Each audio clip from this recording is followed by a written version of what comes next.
Margaret stood on the porch of the old farmhouse, the wood creaking under her weight. The Mississippi Delta heat pressed down on her, thick and suffocating. She looked out at the overgrown fields, the once familiar landscape now foreign and menacing. It had been years since she left this place, vowing never to return. But here she was, summoned back by death, her mother's death.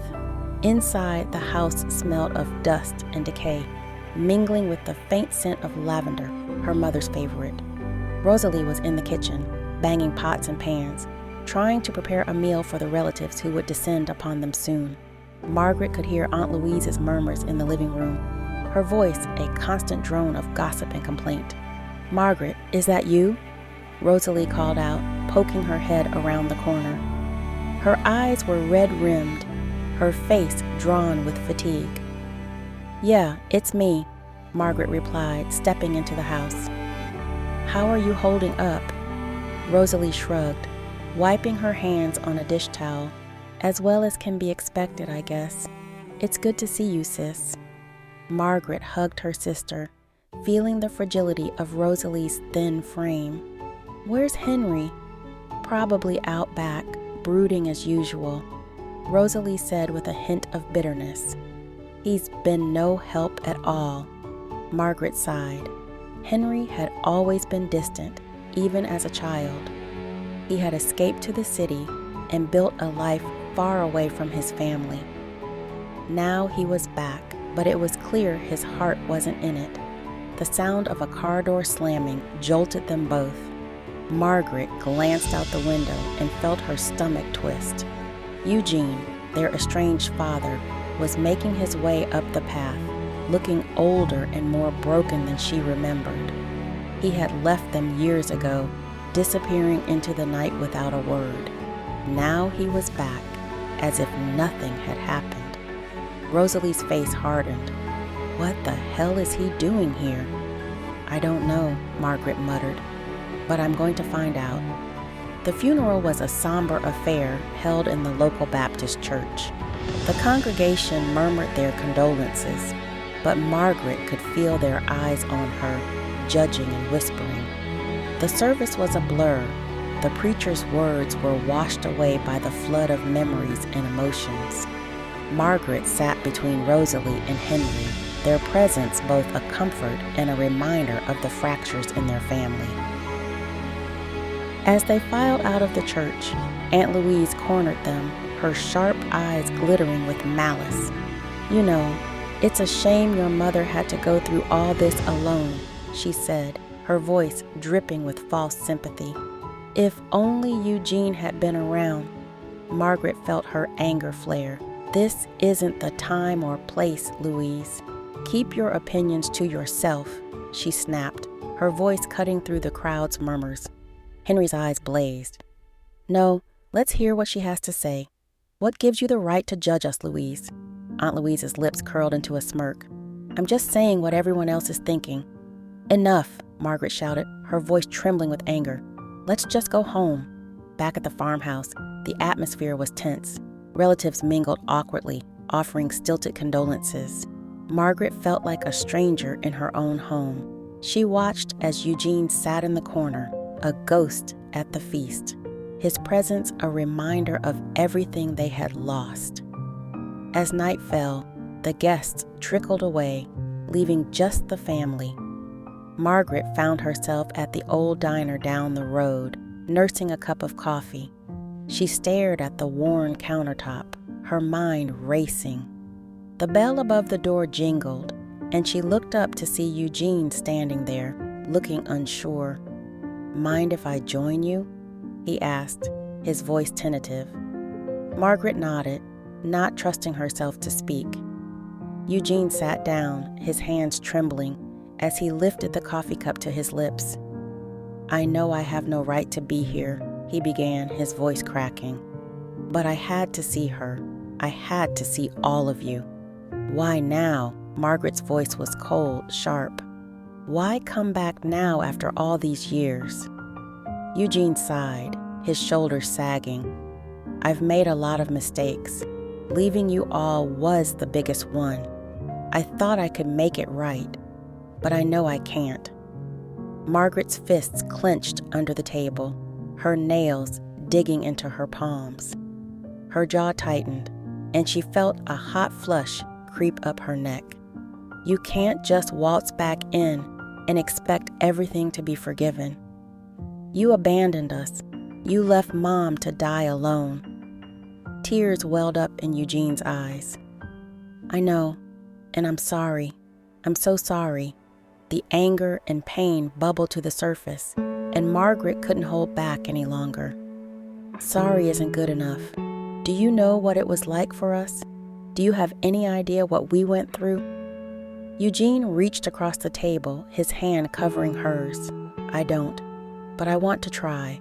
I want to be there for you now, for whatever time I have left." Margaret pulled her hand away, her heart aching. She wanted to hate him, to push him away, but the look in his eyes, the genuine regret made her hesitate. "I don't know if we can ever forgive you," she said softly, "but we can begin." They sat in silence, the burden of their shared history heavy between them. Margaret felt a shift inside her, a tiny spark of warmth she hadn't felt in years. She found herself sitting a little straighter, her breath coming a bit easier. It wasn't much, but it was something. Back at the farmhouse, the siblings gathered in the living room. The air was thick with unspoken words.